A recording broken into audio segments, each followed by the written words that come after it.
Hello, everyone. Welcome back to part two of our OmegaMatters discussion with Dr. Jorn Dyerberg, the really pioneer who, along with his mentor, Dr. Bang, really started the whole Omega-3, what we're going to call for this episode, the Omega-3 roller coaster. They certainly began the story back in the 1970s with a late 1970, I think a 78 publication that really lit the fuse, I think we could say. So welcome back, Jorn. Thank you for joining us again. Yes, yeah, I enjoy joining this sort of thing. So good. All right, what I'm going to do is I'm going to share a slide that we're going to use sort of as our template for talking through the last 40 years of Omega-3.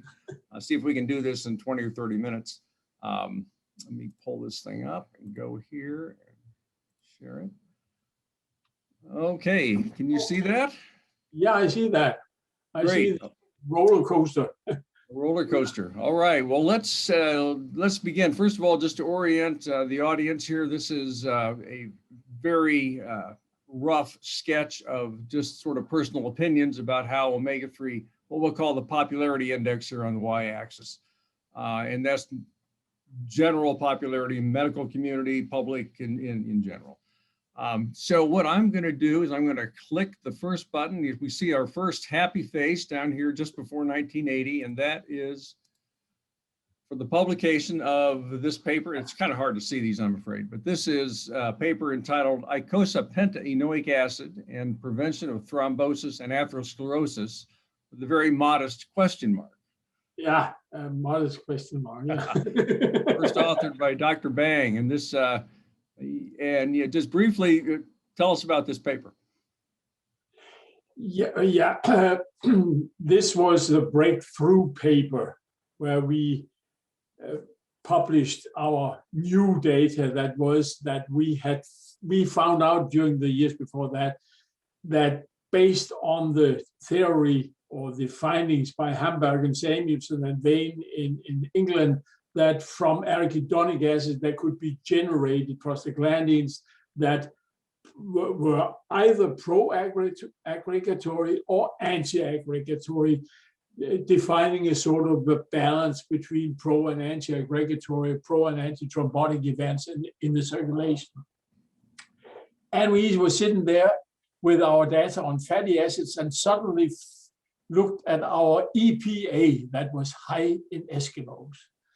That was a 20 carbon fatty acid with not 4 but 5 double bonds, with the last one in the 3 position. And we thought, what if there is a balance of prostaglandins made from eicosapentaenoic acid that has another thrombotic balance? And we then added eicosapentaenoic acid to platelets and made them aggregate. And then we added eicosapentaenoic acid to cellular tissue from arterias harvested from umbilicus in newborns at the birth department. And we could then extract the component that was anti-aggregatory.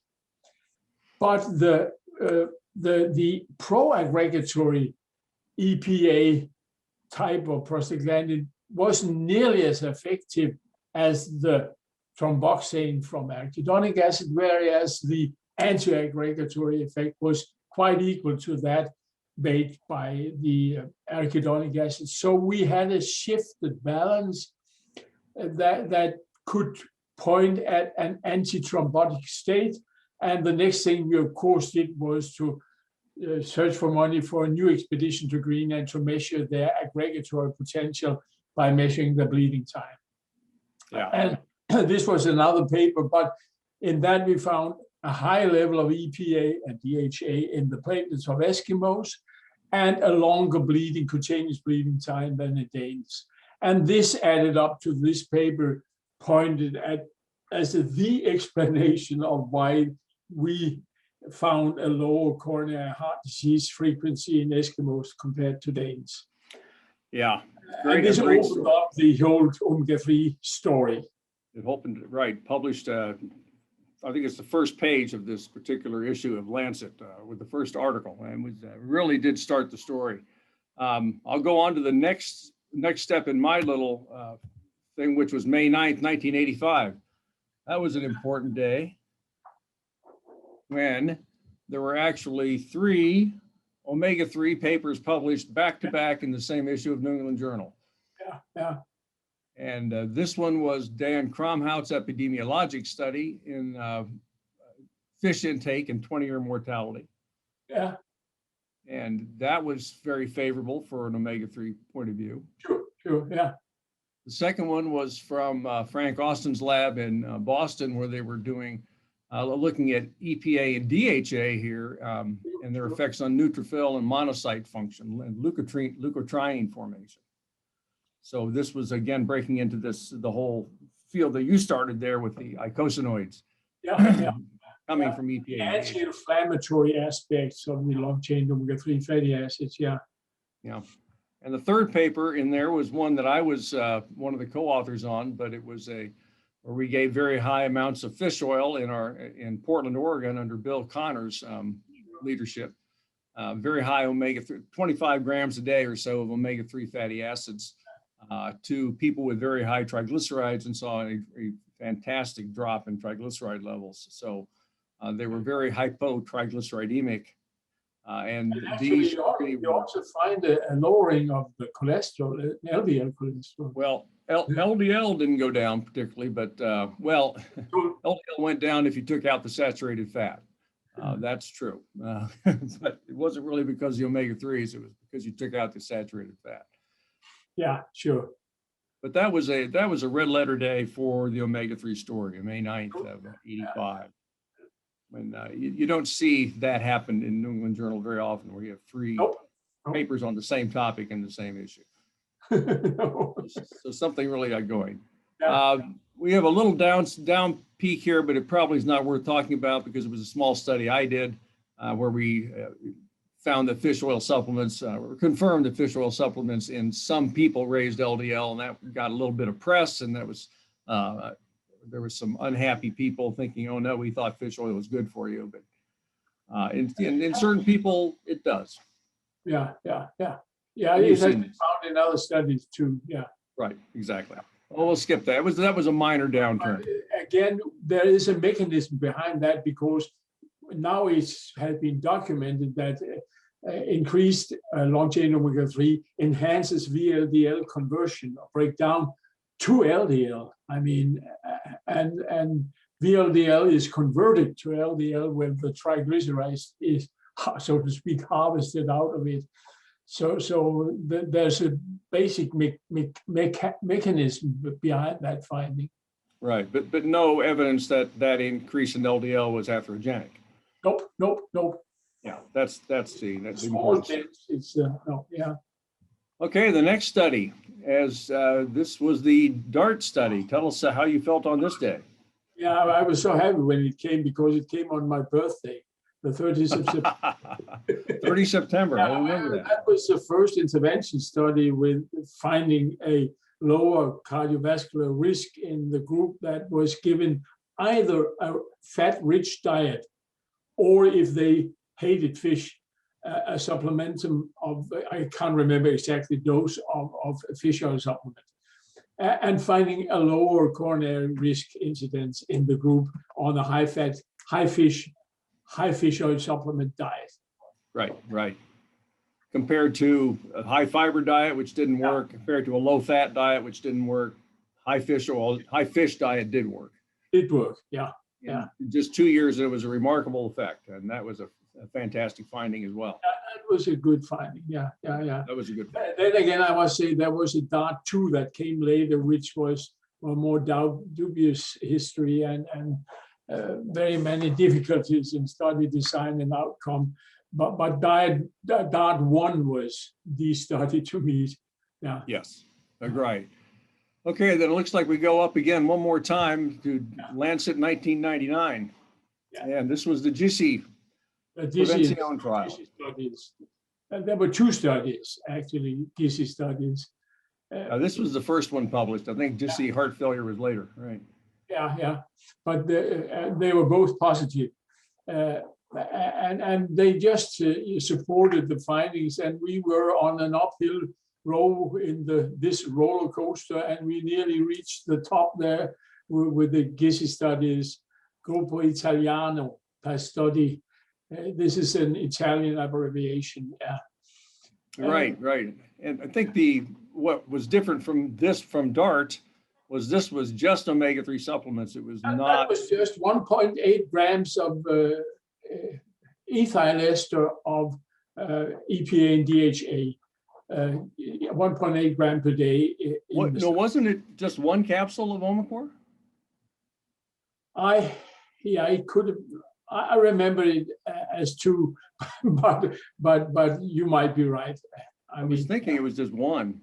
Could tried be. to mimic. I think they tried to mimic the presumed omega-3 intake in DART. Okay. Yeah. You might be right. I can't remember exactly. It's some years since, but. It's been some years indeed. So that was another big hit. Followed by that, very soon thereafter in 2007, 2008, we had the GC heart failure and the JELIS trials. What were these? Yeah, and the JELIS trial with pure EPA. That was the first pure EPA study finding a positive effect in the JELIS study. So these three actually, so to speak, for us cemented the road was fine, it works. And at the same time, we had enlightened, the scientific society had enlightened mechanisms. I mentioned the platelet aggregation, you mentioned the triglyceride lowering, and at the same time came also up that an addition of long-chain omega-3 fatty acids lowers the inflammatory response or activity, and there were at that time also studies in rheumatoid arthritis showing that they dampen the inflammatory reaction, which also is a part of the mechanism behind coronary artery disease. So we had studies, we had mechanisms, that we had epidemiological findings. So we were uphill and happy. Were you consulted by the folks in Japan as they were designing their studies? Yeah. No, not. I was consulted by the folks because of the EPA study. I was over there discussing with them, but I was not in the group planning the JELIS study. Right, but that's the reason that Mochida came out with an EPA-only product. The very beginning was probably your original hypothesis. Yeah, that was the original hypothesis, and Wellcome tried to make a patent on EPA. The Wellcome institution with John Wayne as scientific director, and they gave up and they sold this patent to Mochida. Oh, that's why Japan has focused on EPA, because they hoped, which they didn't success in, to get a patent on EPA, which was maybe a bit naive because it's a natural occurring component that you can't patent vitamin D or anything like that. So you couldn't patent even an ethyl ester, which is not natural. No, but they tried to patent derivatives and the production system, but they didn't succeed in that. But nevertheless, that's why Japan studies were focused on EPA. Yeah. Can you remember back to when you first heard the results of the JELIS trial, what you thought? Yeah, I was happy. But I was amazed.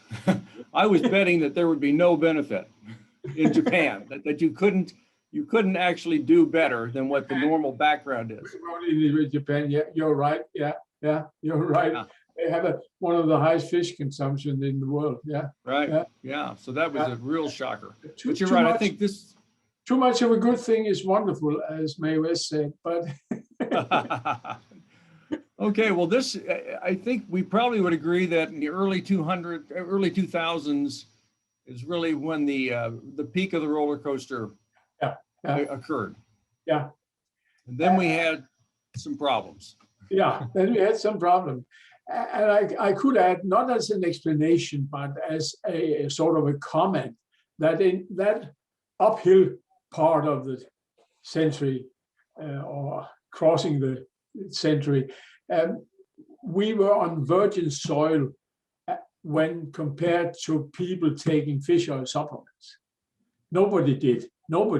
And then came these major studies, and they were referred to in the newspapers and in whatever you could think of. They were very, very much published, and people began to take fish oil capsules, and the industry began to supplement. So from that point on, we are leaving virgin soil when we are doing epidemiological studies, intervention studies, because from now on, we cannot be sure that the placebo group hasn't taken EPA or DHA as compared to the intervention group, which can only be found out by determining the resulting levels in the intervention group and the placebo group, which none of the studies that is lined up here, the negative studies, Aspen, Vital, ARIDS, RNP, Origin, Sufo, Omega-3, or whatever it was called. Yeah, that's a hard one. These studies did not do what you today would like they had done, namely compared the level of omega-3 at study end in, and study start, of course, in the intervention and placebo group. Right. Yeah. So there is a difference. I will not take that as an explanation of it, but there is a difference from that point in the time scale onwards. You're right. You're right. And we have here, I think, Ascend and Vital are not in red, but in yellow.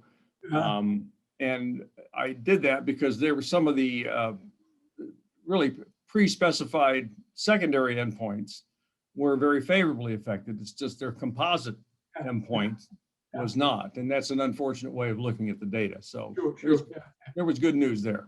Yeah, there were good news in these. Yeah. Yeah.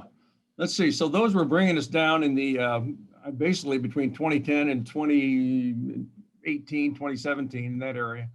Yeah. Another one that was a big hit was remember the prostate cancer study. Yeah, the prostate cancer study.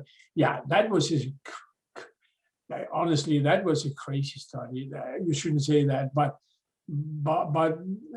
this publication indicated that giving fish oil would increase the risk of prostatic cancer in the SELECT trial. The difference between the intervention group, between those with cancer and those without, was minimal. I mean, it was minuscule, right? Yeah, minuscule. And later studies have actually found that, for example, Japanese have a low cancer prostate incidence. When they move to the USA, having lower EPA and DHA intake, they have a higher risk of. So epidemiology pointed in directly the opposite direction, but it got a lot of attention. It got a lot of attention and hurt a lot. And it didn't deserve this attention, to my meaning. And actually, following study has disproved the relationship between increased intake of omega-3 long chain and prostatic cancer. Yeah. Actually, the data to me seems as it's quite the opposite. Might be favorable, right? If there is a relation. The second study here, this is the Rizzo's meta-analysis in JAMA. Yeah, which showed no association between long chain in the meta-analysis of the intervention studies.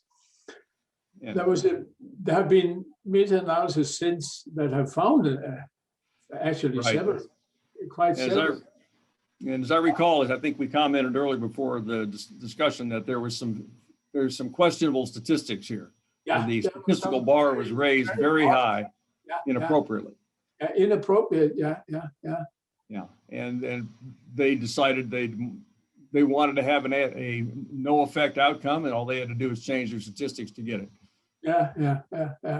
Very unfortunate, but it got a lot of press too. Yeah, they got a lot of press. So we were downhill there. Downhill. Then we had a bump here in 2019.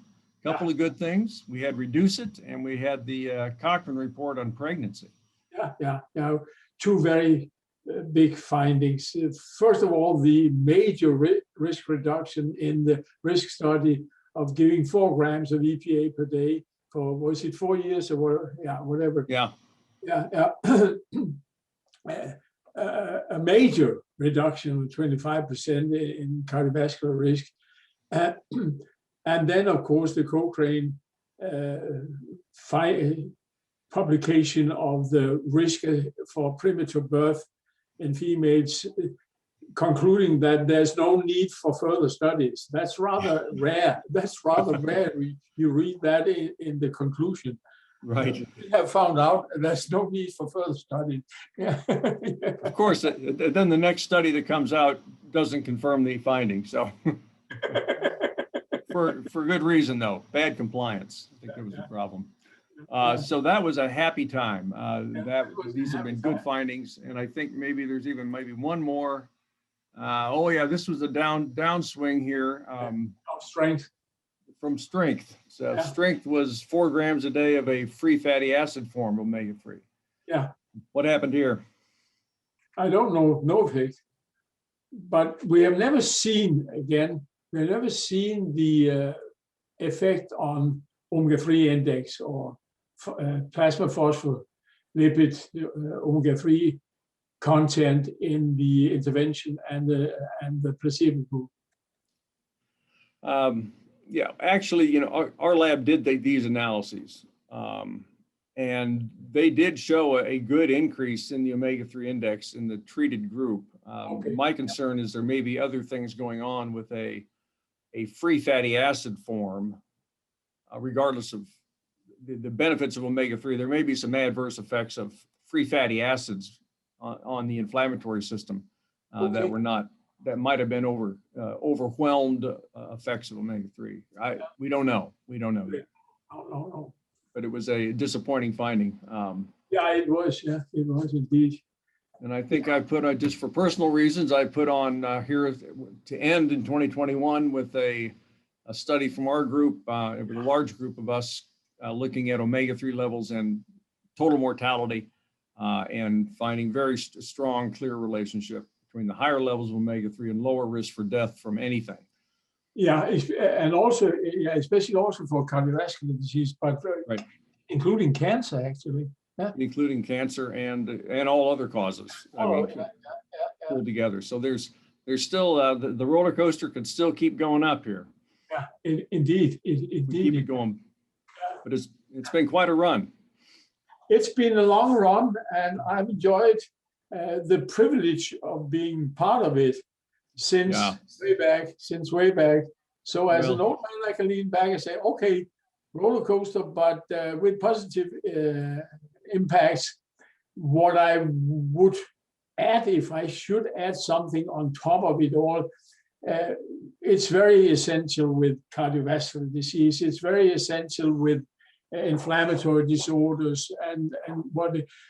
But if it is so that the studies that have shown that it might be so that giving pregnant females a supplementation of long-chain omega-3 fatty acids, correcting their deficiency, that's a point that I would like to make too.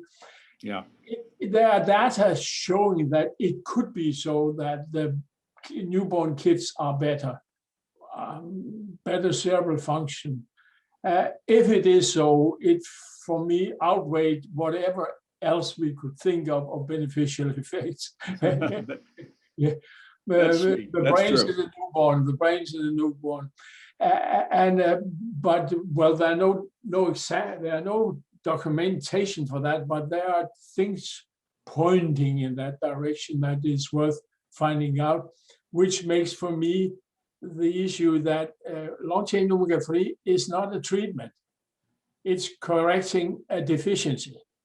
Yeah, very, very good point. It's a very good point. We're not treating like a drug. No, it's correcting a deficiency and I would put it on the major deficiencies like vitamin D, like iodine, like iron. But and then long-chain omega-3. We have this deficiency in the Western world, at least. We have to think about it that way.